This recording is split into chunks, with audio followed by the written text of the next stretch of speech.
1985 OBC के बच्चे IAS हुए थे, ओबीसी के बच्चे आईएएस हुए थे।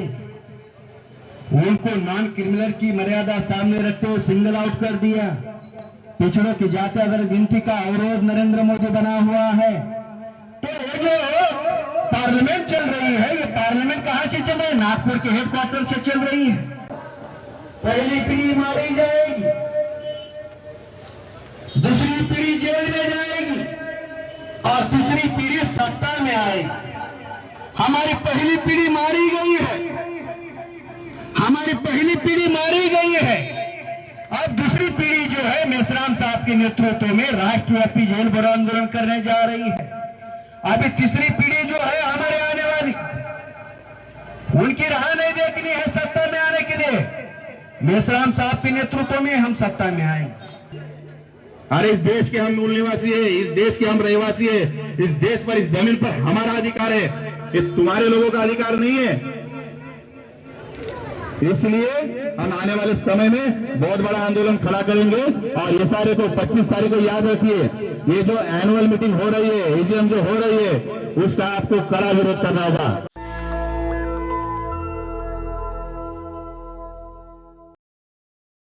हम हमारे मर्जी से जी सकते हैं और जो जीने का अधिकार है वो भारत के संविधान ने दिया है, लेकिन हमको ये जो लोग हैं ये हमको जीने भी नहीं दे रहे, हमारे घर में भी रहने नहीं दे रहे, हमको बेघर करने का मामला खड़ा कर रहे, रास्ते पे लाने का मामला खड़ा कर रहे। और इसको ये सारे जो लोग हैं ये प्रशासन के बगैर नहीं कर सकते। आपको जाहिर करता हूं क्योंकि ये सामाजिक ईमानदारी रख के काम कर रहा है।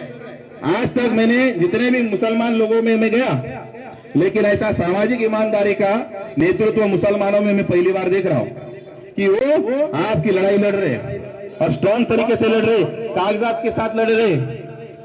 वो मेरे पास बार बार आते कि साहब ये मराठी में समझाओ, क्योंकि मराठी में पत्र व्यवहार है। उनके अंदर आपके जो करुणा है, जो प्यार है कि हमारे जो बस्ती में जहां पर मैं पला हूं, पढ़ा हूं और बड़ा हुआ हूं, उनको मैं न्याय दे सकूं।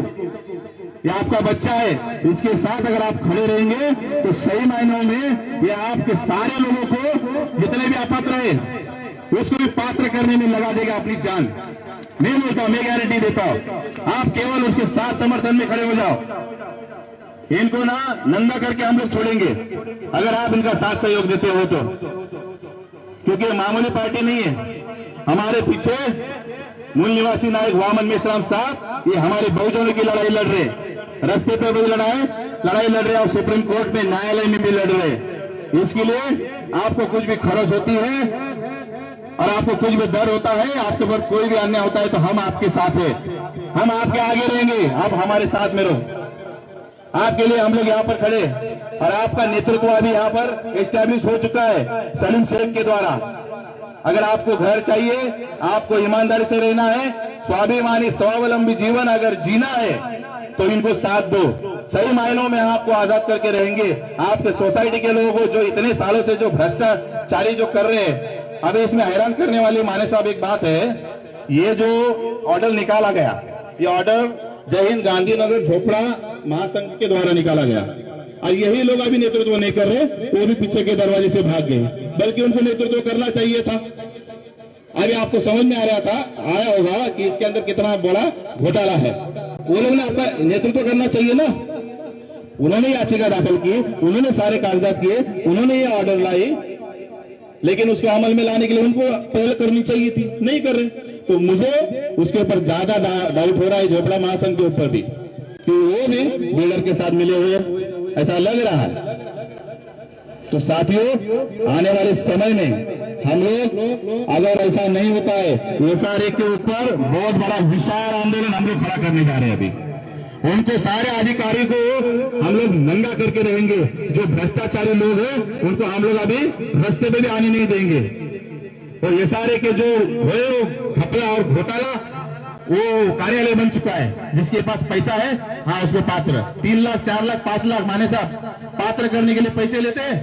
हाँ, हमारे हक का घर है, 5 लाख 10 लाख ऐसी बोली लगती है। अरे इस देश के हम मूल निवासी है, इस देश के हम रहवासी है, इस देश पर, इस जमीन पर हमारा अधिकार है, ये तुम्हारे लोगों का अधिकार नहीं है। इसलिए हम आने वाले समय में बहुत बड़ा आंदोलन खड़ा करेंगे और ये सारे को 25 तारीख को याद रखिए, ये जो एनुअल मीटिंग हो रही है, एजीएम जो हो रही है, उसका आपको कड़ा विरोध करना होगा। एक लोग संगठित शक्ति का मुकाबला नहीं कर पाएगा। इसलिए साथियों, इलेक्ट्रॉनिक वोटिंग मशीन को समझना होगा, उसके षड्यंत्र को समझना होगा। राम मंदिर और मस्जिद मामले में जो झगड़ा लगाया था, मेरे मुसलमान भाई, मेरे ओबीसी के भाई, इस षड्यंत्र को तो समझ पाया है, लेकिन इलेक्ट्रॉनिक वोटिंग मशीन द्वारा जो हमारा वोट चोरी किया जा रहा है, इस षड्यंत्र को समझने की जरूरत है। अगर आपके विधानसभा से, आपके वोट सभा से, आपके बूथ से, आपके लोकसभा से आपको वोट जीरो होता है तो आपकी वैल्यू जीरो है। आपका वोट जीरो होता है तो आपकी वैल्यू जीरो है। वोट का अधिकार बचता है तो संवैधानिक सभी अधिकार बचेंगे। वोट का अधिकार खत्म होता है तो संवैधानिक सभी अधिकार खत्म हो जाएंगे। इसलिए वोट के अधिकार को बचाने की लड़ाई लड़नी होगी। और ये लड़ाई कैसी लड़नी होगी? संगठित होकर लड़नी होगी। संगठित होकर ये लड़ाई लड़नी होगी। लड़ाई लड़नी होगी। आपने दिल्ली का रिजल्ट देखा, केजरीवाल ने ओबीसी के विरोध में आंदोलन खड़ा किया, यूथ फॉर इक्वालिटी का। क्या केजरीवाल इलेक्ट्रॉनिक वोटिंग मशीन के विरोध में आंदोलन खड़ा करेगा? नहीं करेगा। अरे जिसका बाप आरएसएस का सदस्य है वो लड़ाई लड़ेगा, तुम्हारे हमारे हक का अधिकार की लड़ाई लड़ेगा। अरे वो तो विरोध में है। ओबीसी और मुसलमानों के विरोध में झगड़ा लगाया जाता है। ओबीसी का ध्रुवीकरण हिंदू के नाम पे किया जाता है, शेड्यूल कास्ट का ध्रुवीकरण हिंदू के नाम पर किया जाता है, शेड्यूल ट्राइब का ध्रुवीकरण हिंदू के नाम पर किया जाता है, और मुसलमानों के विरोध में एससी, एसटी, ओबीसी को खड़ा किया जाता है। और प्रतिक्रिया में मुसलमान कांग्रेस को वोट डालता है। बराबर, प्रतिक्रिया में मुसलमान कांग्रेस को वोट डालता है और प्रतिक्रिया में मुसलमानों के विरोध में ओबीसी बीजेपी को चुनवा कर लाता है। इस बात को समझने की जरूरत है। अगर ये बात हम समझ में नहीं लेंगे तो आने वाला भविष्य संकट में है, खतरे में है। हमारा एजुकेशन खतरे में है। घर ही नहीं रहेगा तो एजुकेशन कहां से रहेगा? घर ही नहीं रहेगा तो रोजगार कहां से रहेगा? इसलिए साथियों, हमें संघर्ष करना है तो लोकतंत्र के जो 4 पिलर है उस पर कब्जा करना होगा। लोकतंत्र, संविधान हमारे समर्थन में है, लेकिन संविधान जिनके नियंत्रण में है वही लोग इसके विरोध में काम कर रहे हैं। मीडिया के हमारे सलीम भाई आपके हक अधिकार की लड़ाई लड़ रहे हैं। पत्रकार है, पत्रकार की विरोध में कंप्लेंट किया उन्होंने। इन्हें बोलने का राइट 19 आर्टिकल ने दिया है, उसके विरोध में प्रशासन के लोग काम कर रहे हैं। और मैं आपको बताना चाहता हूं, हम इस मुद्दों को लेकर 9 अप्रैल को जेल भरो आंदोलन कर रहे हैं। इस मुद्दों को लेकर, आपके मुद्दों को लेकर 3 मुद्दे रहेंगे। इलेक्ट्रॉनिक वोटिंग मशीन, दूसरा मुद्दा रहेगा पिछड़ों की जाति आदत गिनती का मुद्दा, और तीसरा झुपड़पट्टी का मुद्दा रहेगा। लाखों लोग 625 जिलों में मेश्राम साहब के नेतृत्व में जेल भरो आंदोलन कर रहे हैं 9 अप्रैल को। लोग डरते हैं, पुलिस को देखकर ही डरते हैं। हम तो कह रहे जेल में डालो, घर में नहीं रहने दे रहे, तो चलो मुकाम पोस्ट जेल माजी करेंगे ना भाई। कौन जेल में आना चाहता है? थोड़ा हाथ ऊपर करो तो देखना चाहते हम भी, उधर के नहीं लोग आने चाहते। हाँ, आना चाहते, सभी लोग आना चाहते। साथियों, बिहार के जगदीश प्रसाद कुशवाहा जी ने कहा था पहली पीढ़ी मारी जाएगी, दूसरी पीढ़ी जेल में जाएगी और तीसरी पीढ़ी सत्ता में आएगी। हमारी पहली पीढ़ी मारी गई है, हमारी पहली पीढ़ी मारी गई है। अब दूसरी पीढ़ी जो है मेश्राम साहब के नेतृत्व में राष्ट्रव्यापी जेल भरो आंदोलन करने जा रही है। अभी तीसरी पीढ़ी जो है हमारे आने वाली, उनकी राह नहीं देखनी है सत्ता में आने के लिए।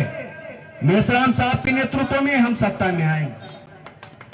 भूतकाल में जिन लोगों ने भारत बंद का आंदोलन चलाया वही लोग आज सेंट्रल गवर्नमेंट चला रहे गुप्ता जी। हम भी मेश्राम साहब के नेतृत्व में आंदोलन चला रहे हैं, भारत बंद का आंदोलन चला रहे हैं। हम भी सेंट्रल गवर्नमेंट में आएंगे।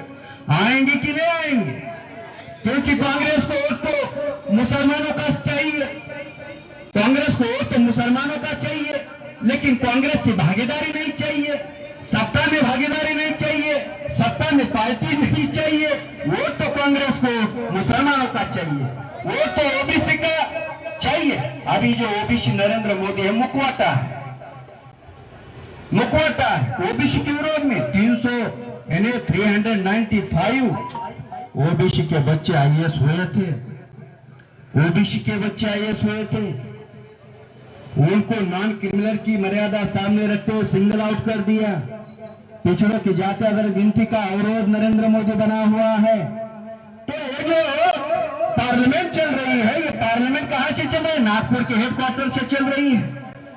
नागपुर का हेडक्वार्टर पता है आपको?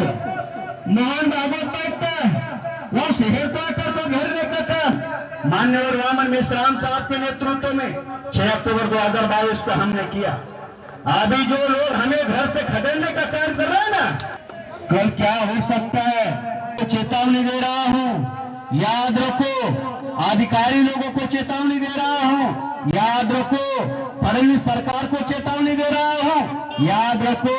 हमारे लोगों के झोपड़ी मत तोड़ो, नहीं तो तुम्हारे घर पर आकर कब्जा करेंगे, तुम्हारे घर में आकर घुसेंगे और मुक्काम पर चुनौती करेंगे। अभी बिल्डर लोगों को दूसरा एक मैं चुनौती देना चाहता हूं। अगर झोपड़पट्टी का मामला विकट करने का प्रॉब्लम क्रिएट किया आप लोगों ने, तो आपके घर को घेरेंगे, अधिकारियों के घर को घेरेंगे। इतना ही नहीं, जो एमएलए एमपी है उनके भी घर को घेरेंगे। और आखिरी एक हमारे पास में रास्ता है, विधानसभा का भी हम घेराव करेंगे। नेशनल दस्तक की आपसे गुजारिश है कि अगर इसको बचाना चाहते हैं तो नेशनल दस्तक को सब्सक्राइब करने के लिए रेड कलर के सब्सक्राइब बटन को दबाएं, फिर बेल आइकन की घंटी दबाएं। नेशनल दस्तक को बचाने के लिए बहुत जरूरी है कि हर खबर को शेयर करें, लाइक करें, कमेंट जरूर करें।